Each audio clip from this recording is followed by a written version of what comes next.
Շնորհակալ եմ նախ կառուցողական առաջարկությունների համար եւ իհարկե չնայած մենք պայմանավորվել ենք, որ այսօրվա քննարկումը տեխնիկական բնույթ է կրելու, բայց հնչել են մտքեր, որոնց ուղղակի չանդրադառնալը կարող է սխալ տպավորություն թողնել մեր գործընկերների կողմից բարձրացված մի շարք հարցեր եւ ես ուզում եմ անպայման դրան անդրադառնալ։ Առաջինը անվտանգության համակարգի հետ կապված, Հայաստանի Հանրապետության անվտանգության համակարգի հետ կապված։ Ինչպես պատերազմից առաջ, այնպես էլ պատերազմից հետո Հայաստանի Հանրապետության արտաքին անվտանգության համակարգը փոփոխություն չի կրել։ Եվ այդ համակարգը հիմնված է եղել նախ եւ առաջ հայ-ռուսական համատեղ զորախումբ եւ հավաքական անվտանգության Կովկասյան տարածաշրջանում հակաօդային պաշտպանության համատեղ համակարգ ունենալու մասին վրա։ Ես այս ամբիոնից մի քանի անգամ առիթ ունեցել եմ ասելու։ Օրինակ, բոլոր այն մարդիկ, ովքեր փորձում են ցույց դնել, թե մի շարք կայացված որոշումներ անվտանգության նոր սպառնալիքներ են ստեղծել, օրինակ Սյունիքի մարզի համար, նրանք ուղղակի իրավիճակը խորը չեն գնահատում, որովհետև իրականում տեղի է ունեցել հակառակը, որովհետև բոլոր սահմանների պաշտպանությունը Հայաստանի Հանրապետության այժմ իրականացվում է ինչպես իմիջայլոց պատերազմից առաջ հայ-ռուսական համատեղ զորախմբի ուժերով եւ ջանքերով, բայց դա չի նշանակում, որ պարտադիր բոլոր տեղերում պետք է համատեղ, այսպես ասած, մարտական դիրքեր կամ պոստեր դրված լինեն։ Գոյություն ունի պայմանագիր եւ եթե կա անհրաժեշտություն, ես կարծում եմ, ես հասկանում եմ, որ կա անհրաժեշտություն, առաջիկայում ես առիթ կունենամ, չնայած այդ պայմանագիրը նաեւ հրապարակված է։ Հարց հնչեց Սյունիքի անվտանգության 102 ռազմաբազայի վերաբերյալ։ Ես կարծում եմ, որ դա գաղտնիք չի, որ Սյունիքի մարզում ռուսական 102-րդ ռազմական բազայի երկու նոր հենակետ է հիմնադրվել եւ այդ նոր հենակետերի հիմնադրումը լրացուցիչ մի երաշխիք է Սյունիքի մարզի եւ ընդհանրապես Հայաստանի Հանրապետության անվտանգությունը ապահովելու համար։ Սա շատ կարևոր արձանագրում է, նախկինում էլ անդրադառնալով ասել եմ, որ խնդիրը այն է, որ այն անվտանգային այն համակարգը, որը մենք ունեցել ենք եւ ունենք, այդ անվտանգային համակարգը տարածվել է Հայաստանի Հանրապետության սահմանների վրա։ Իսկ որոնք են այդ սահմանները, սահմանների նկարագրությունը տվել է Հայաստանի ազգային ժողովը 2010 թվականին ընդունված վարչատարածքային բաժանման մասին օրենքով։ Հիմա այս դահլիճում մարդիկ կան, ովքեր թմբկահարում են, թե ինչի է Հայաստանի Հանրապետության սահմանը էստեղ եւ ինչու է Շուրնուխին հաջորդում Ադրբեջանը, բայց այդ մարդիկ հիմա քապ քրտինքի մեջ ջանքեր են գործադրում, որ սահմանը այդտեղ ֆիքսած մարդկանց համամասնական ցուցակներում տեղ զբաղեցնեն։ Բայց մեկը կարես տրամաբանություն ինձ բացատրի։ Շատ կարևոր հարց է բարձրացվում։ Կապիտալիզացնել հեղափոխության արդյունքը Ղարաբաղի հարցի բանակցային գործընթացում։ Իսկ ինչքանով էր դա հնարավոր։ Ես գիտեք ինչ, կա մի մոլորություն, եւ այդ մոլորությունը բարձրաձայնում են նույնիսկ փորձառու մարդիկ։ Օրինակ ասվում է, եւ այդպիսի տես տպավորություն կա, որ այ բանակցային գործընթացում ով կառուցողական մոտեցում է ցուցաբերում, նա ճնշումների չի ենթարկվում, իսկ ով ապակառուցողական մոտեցումների է, արժանանում, նա ճնշումների է ենթարկվում։ Եկեք նայենք, այս պրակտիկան ինչքանով է իրականությանը համապատասխանում։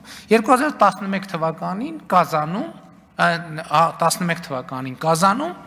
Ադրբեջան ուղղակի համաձայնեցված փաստաթուղթը հրաժարվեց ստորագրել։ Եվ ինչ եղավ դրանից հետո։ Դրանից հետո եղավ հետևյալը, 2014 թվականին Ադրբեջանը խոցեց հայկական ուղղաթիռ, 2015 թվականին աննախադեպ ծավալի հասցրեց սահմանային էսկալացիան, 2016 թվականին սկսեց պատերազմ։ Եվ դրա արդյունքում ինչ եղավ, Ադրբեջանին սկսեցին ճնշել, ճնշումներ գործադրել, ոչ, հակառակը տեղի ունեցավ։ Ես ասացի, փոխվեց բանակցային տրամաբանությունը, որ ասացին ոնց որ Ադրբեջանը ճիշտ է ասում, իսկ կարող է այդ տրամաբանությամբ սկսենք առաջ շարժվենք։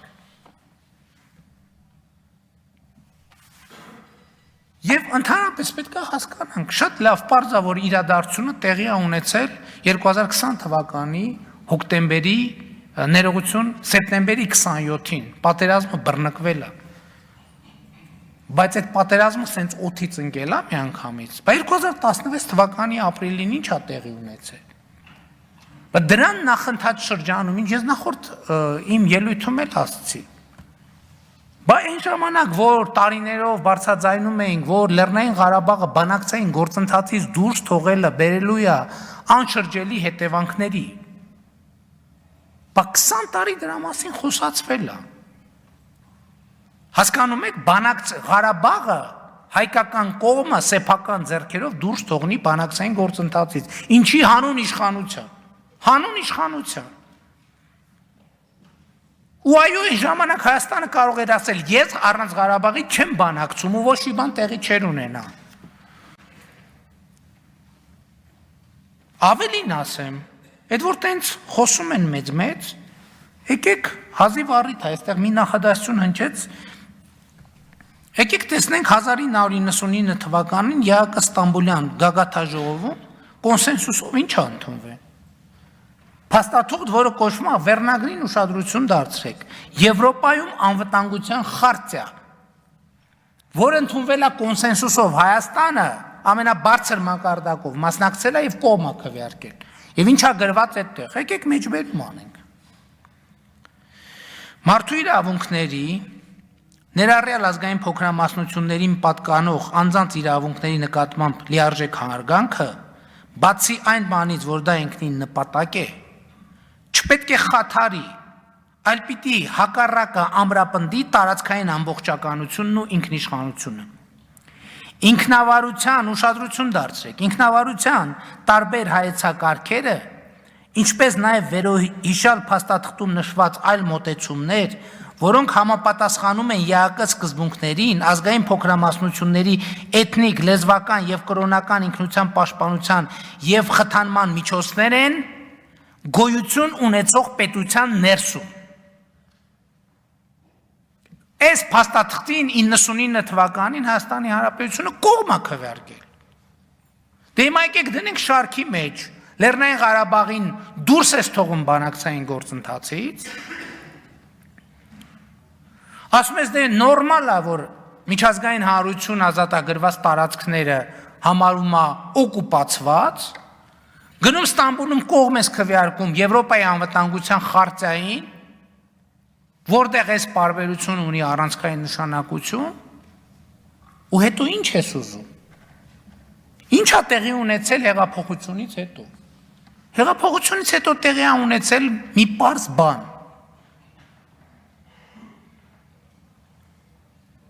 Մենք որ ասել ենք նույն կետից չենք սկսելու, որն է նույն կետը, երբ որ Սերժ Սարգսյանը ասում էր, որ անընդունելի են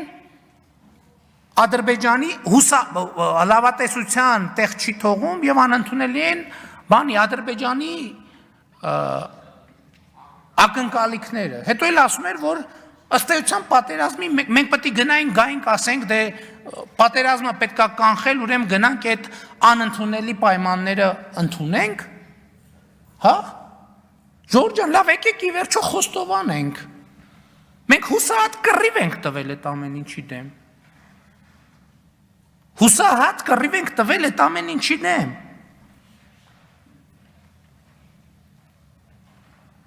Չենք հանձնվել, կռիվ ենք տվել։ Եվ ուզում եմ ասել, այսօր կա այդ կռիվը, մենք ընենք չի կաբինետներում փակված ենք այդ կռիվը տվել։ Այսօր ասում են, ես չեմ հասկանում, մեկ կարա ինձ բացատրի, ինչ հազար ներողություն էլի, ասենք դա նորմալ է, երբ որ քաղաքական նպատակահարմարությամբ ես ասացի, որ զոհերի թիվը 5000 զոհ մենք չունենք։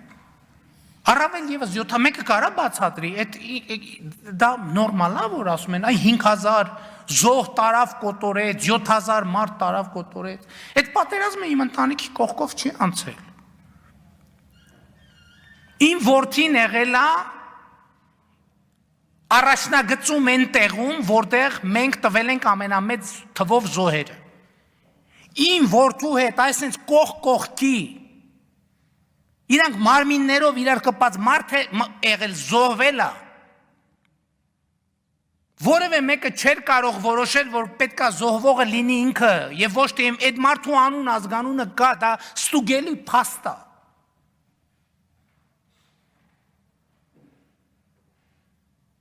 Այո, մենք հուսահատ կռիվ ենք տվել, կներեք արտահայտությանս, այնպիսի նույնպիսի հուսահատ կռիվ ենք տվել, ինչպիսի կռիվ հայ ժողովուրդը ժամանակին տվել է Ավարայրի դաշտում։ Սարդարապա ու տասնյակ այդպիսի օրինակներ։ Որովհետև մենք համարել ենք, որ որպես ազգ, որպես պետություն, որպես ժողովուրդ պետքա պայքարենք մեր իրավունքների համար։ Չենք հանձնվել մենք։ Բանակցային ամբողջ գործընթացը եղել է մեր ազգային եւ պետական շահերից նահանջի գործընթաց։ Բայց ինչ պետք է անենք, պետք է ասենք, հա, Լեռնային Ղարաբաղի բնակչությունը դե եկեք հաշվենք։ Ի վերջո Լեռնային Ղարաբաղի ադրբեջանցի բնակչությունը ինչքան է։ Գնացեք թող բացատրեն, ինչ է, երեք ասել այդ մարդը նախորդ օրը, Լեռնային Ղարաբաղի բնակչություն։ Դուք լսել եք ես երբևէ ասեմ Լեռնային Ղարաբաղի բնակչություն։ Ես ասել եմ Լեռնային Ղարաբաղի ժողովուրդ։ Ինչ տարբերություն։ Որ ժողովուրդը սուբյեկտ է, սահմանադրական, որին պատկանում է իշխանությունը։ Որը ձևավորել է իր իշխանությունը, բնակչությունը ո՞րն է։ Եվ մի հատ էլ նամակ է գնում, ասում է, դե գիտեք, եկեք նայենք, էլի մի հատ հասկանանք ադրբեջանցիները ինչքան են։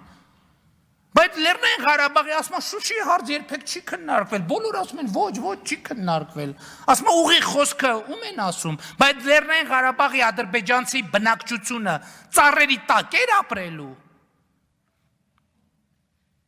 Ավտոների մեջ էր քնելու։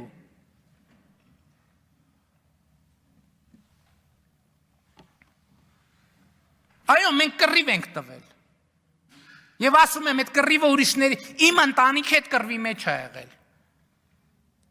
Որևէ մեկը չի կարող ասել, որ ես իմ որդու անվտանգության համար մի միլիմետր ավել բան եմ արել, քան մյուս հազարավոր, տասնյակ հազարավոր երեխեքի համար։ Որևէ մեկը չի կարող այդպիսի բան ասել։ Նույն խրամաբջիջի մեջ գտնվող տղան, իմ որդու ընկերը, որը իրա նման կամավոր մեկնել է, կամավոր է մեկնել, որտեղ մեր օրենքում չգիտեմ, տենց անհասկանալի բան կա,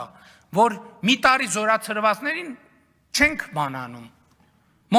մեր ամենամարտունակ հատվածին չենք մոբիլիզացնում, նույն խրամաբջիջի մեջ, ականանետի պայթյունից, կողքի իրար կպած են եղել մարմնով, այդ տղան զոհվել է, այն որդին չէ, ով է որոշե դա։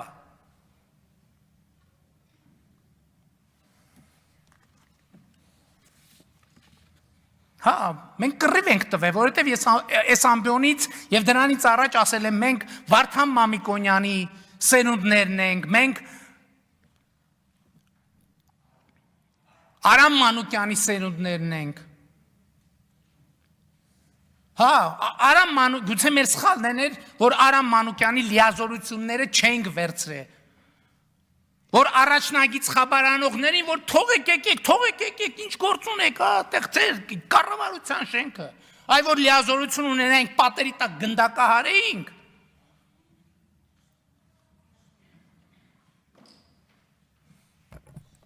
Անընդհատ խոսում են Արդարության եւ արդարադատության մասին։ Սա Հայաստանի Հանրապետությունում 2001 թվից բանտերում գտնվող մարդկանց թիվն է։ Բանտերում գտնվող մարդկանց թիվն է։ Մենք տասնյակ տարիներով կռիվ ենք տվել։ Հիմա ես շատ եմ քննադատում դատական համակարգին, հիմա ուզում եմ ի պաշտպանություն դատական համակարգի մի բան ասեմ։ Տարիներով կռիվ ենք տվել, այդ թվում դուք, այդ թվում ես, որ ձուկ օղացող մարդուն կալանք են տալիս, տարիներով պահում են կալանքի տակ։ 2001 թվականին Հայաստանում եղել է բանտերում 7428 մարդ։ 2021 թվականին Հայաստանի բանտերում 1967 մարդ կա։ Այս մարդիկ են կոնկրետ, ընտանիքներ են, երեխեք են, որոնց հայրերը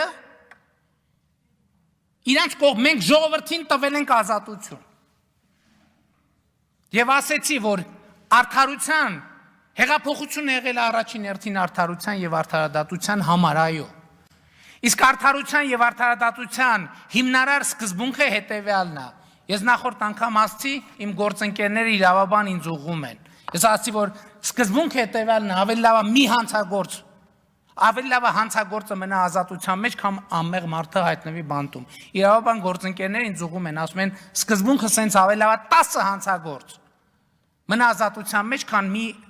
անմեղ մարդ հայտնվի բանտում, որտեվ հանցագործին այսօր չէ վաղը կբռնես եւ դու արդարադատությունը կիրականացնես։ Իսկ երբ որ անմեղ մարդ 3 տարի, 5 տարի, 10 տարի բանտում է իր երեխու ճակատագիր այլևս չես կարա վերականգնես։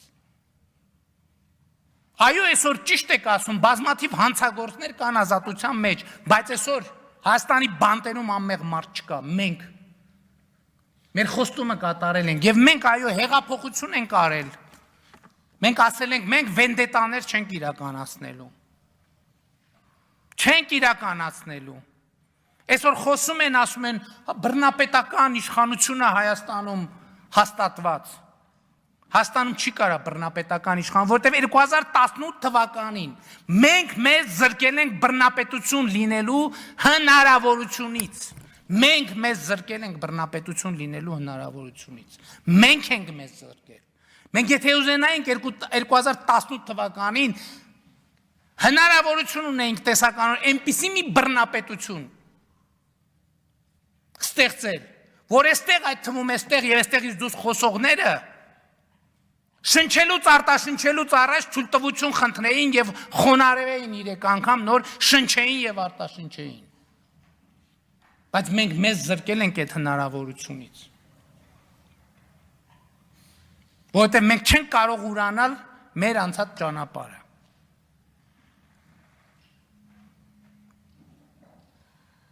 Սխալներ, ստեղ ձախողեցիք, ընդեղ ձախողեցիք, ընդեղ ձախողեցիք։ Մենք կռիվ ենք տվել բոլոր ձախողումների դեմ։ Այո, մենք 30 տարի ելույթ ունեցողներից մեկը մի բան ասեց, հենց մտքումս տպավորվեց, չասեմ, ասեց, ինչ ասեց, հաղթանակը մսխել ենք, թե հաղթանակը, հա, տենց մի արտահայտություն հնչեցվեց։ Այո, այսօր կանգնում են առաջնագծի մասին են խոսում, բայց 30 տարի, որ առաջնագիծ էին թալանում ու դղյակներ կառուցում ու Փարիզներում ու Հռոմներում, խի չէիք խոսում։ Ընդհակառակը կերակրատաշտի ձեզ փայն է շպրտում էինք, սենց հավաքում էիք բան, դուք էլ ձեր տներն էիք առնում։ Բայց ինչի չէիք խոսում, որովհետև այսօր մամուլի ազատության օրը այսօր չի ստեղծվել։ Մամուլի ազատության օրը շատ վաղուց է ստեղծվել։ Իսկ դուք այդ մամուլի ազատությունից օգտվելու համար առավոտ կեսօրին եւ երեկոյան թույլտվություն եք ստանում համապատասխան տեղերից եւ մարմիններից։ Այո, մենք ձեզ ենք տվել ազատության, բայց դուք չեք ուզում այդ ազատությունը։ Որտեւ ազատությունը նաեւ պատասխանատվություն է։ Որտեւ կերակրատաշտը ձեզ համար ավելի կարեւոր է, քան որևէ ազատություն։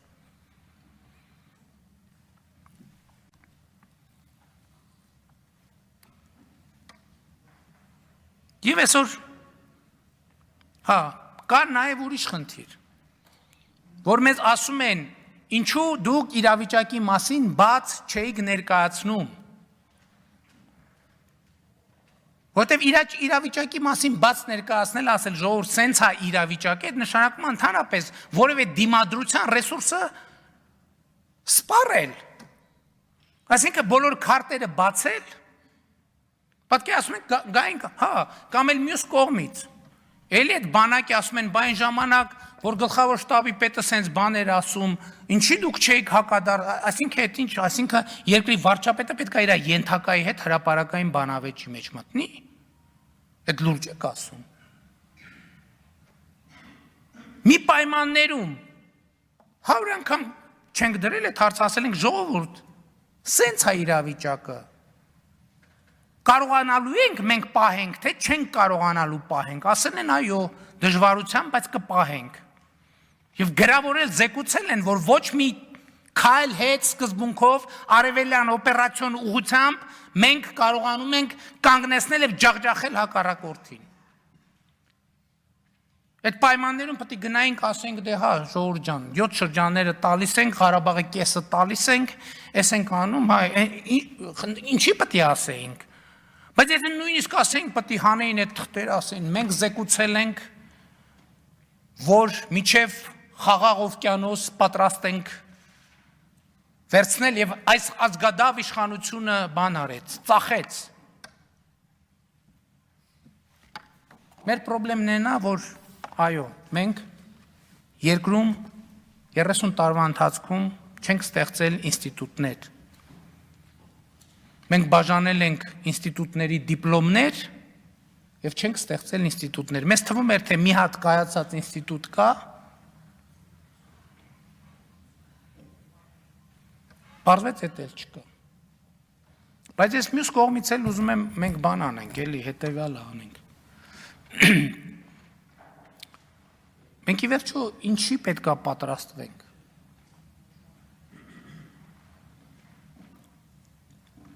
Մենք պետքա պատրաստվենք անվտանգության, տարածաշրջանային կայունության եւ մենք պետքա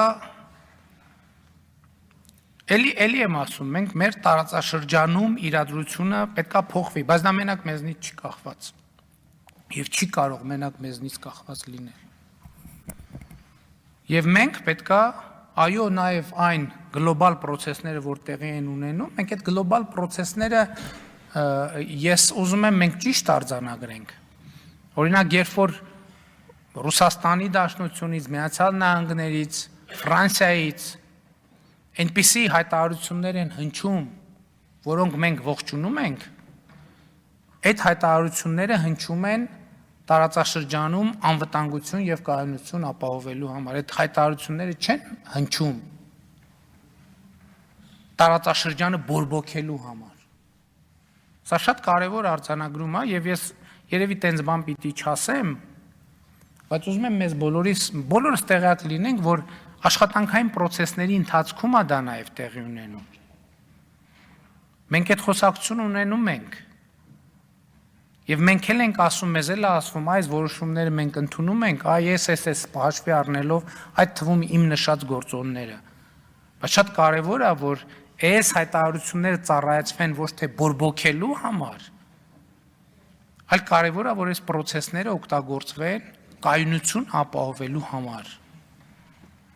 Որտեղ մի կողմից մեզ մեղադրում են, հա, Հայաստանի նախկին ղեկավարները Հայաստանին մեղադրում են պատերազմ բորբոքելու մեջ։ Հայաստանին մեղադրում են, որ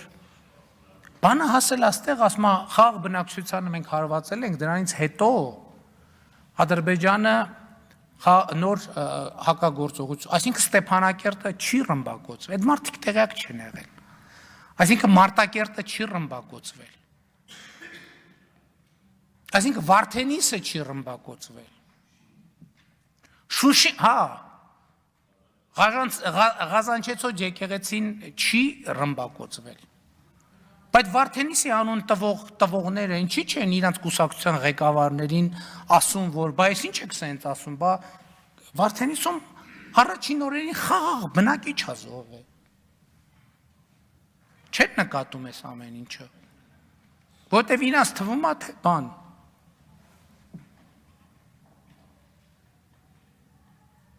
Իրանց թվում է թե власть меняется։ Իրանք սխալվում են։ Որտեվ Հայաստանի Հանրապետությունում իշխանությունը չի կարող փոխվել, որտեվ իշխանությունը 2018 թվականից պատկանում է ժողովրդին։ Ոնց կարա ժողովրդի, այսինքն ինչ, ժողովրդի իշխանություն չի ունենալու Հայաստանում, բացառված է, մոռացեք դրա մասին։ Հանկարծ մտքներովդ էլ չանցնի։ Եվ այստեղ ուզում եմ ողջունել Լուսավոր Հայաստան խմբակցության մոտեցումը, որ կապ չունի ով ինչ կարգավիճակ կունենա, իշխանությունը չի փոխվելու, որովհետև իշխանությունը պատկանում է ժողովրդին, դա անփոփոխելի է այդ իշխանությունը, այդ անցավ, այդ 2018 թվականից առաջ էր, անփոփոխելի է և այս հարցերը անպայման հնչելու են, Եվ էդ էլ եմ, պետք չի թաքցնել, այո, այս պատերազմը մեզ թուլացրել է, մեզ գործող կառավարությանը թուլացրել է, և մենք ուզում ենք գնալ ժողովրդի մոտ և վերգտնել մեր ուժը,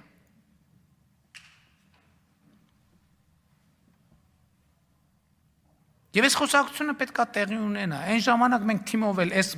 բանակցային գործընթացի մանրամասները, դե ասում ենք չբացենք, այնուամենայնիվ այդքան շատ մանրամասն չանենք, որովհետև դա կարող է Հայաստանի պետական շահերին, բայց պետական շահերի մասին ո՞րն է։ Մարդիկ արդեն քարտեզներ հեսա կգծեն, խորհուրդ տալով, թե որտեղից կարելի է սողոսկել։ Թվում է թե Վարդենիսի համար են մտածում։